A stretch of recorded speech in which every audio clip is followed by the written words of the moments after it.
সবাইকে হোমিও ডাইজেস্টের পক্ষ থেকে আমার সালাম এবং শুভেচ্ছা। আমি গাজিয়া বিনতে মাহফুজ।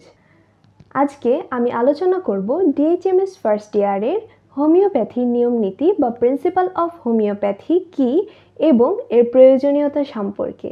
তো চলুন এবার প্রশ্নের উত্তরে যাওয়া যাক।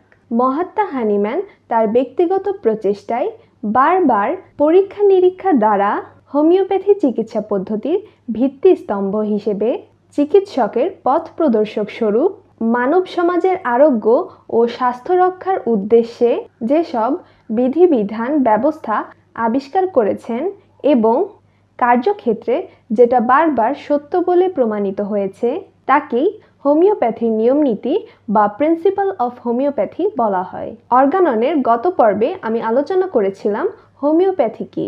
তাই আপনারা জানেন হোমিওপ্যাথি হলো খুবই নিয়মতাত্ত্বিক, যৌক্তিক এবং বিজ্ঞান ভিত্তিক চিকিৎসা পদ্ধতি। হোমিওপ্যাথিতে পড়াশোনা, চর্চা ও চিকিৎসা ক্ষেত্রে এর নিয়মনীতি বিস্তৃত পরিসরের এবং এই নিয়মনীতি অত্যন্ত সতর্কতার সাথে মেনে চলতে হয়। নিয়মনীতি হলো চিকিৎসকের উদ্দেশ্য নির্ধারক এবং পথ প্রদর্শক।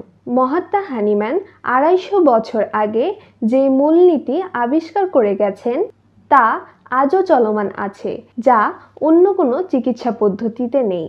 এবং আশ্চর্যের বিষয় হলো এই নিয়মনীতিগুলো কেউই আজ পর্যন্ত ভুল প্রমাণিত করতে পারেনি। প্রথমে কেউ যখন হোমিওপ্যাথির চর্চা বা স্টাডি শুরু করে তখন সে হোমিওপ্যাথির এই নিয়মনীতিগুলো সম্পর্কে অবগত থাকে না।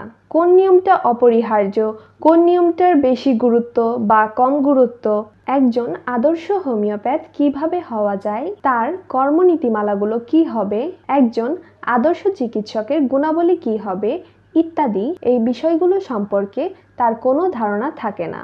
একজন নবীন চিকিৎসক বা শিক্ষার্থী এই নিয়মনীতি পাঠের মাধ্যমে এ সকল বিষয়ে জ্ঞান লাভ করেন।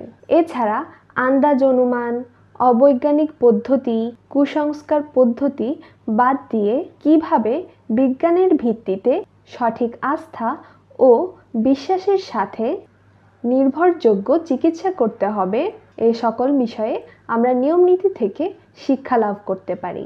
এক কথায় এই নিয়মনীতি পাঠের মাধ্যমে একজন চিকিৎসকের যে জ্ঞানগুলো প্রয়োজন তা অর্জন করতে সহযোগিতা করে।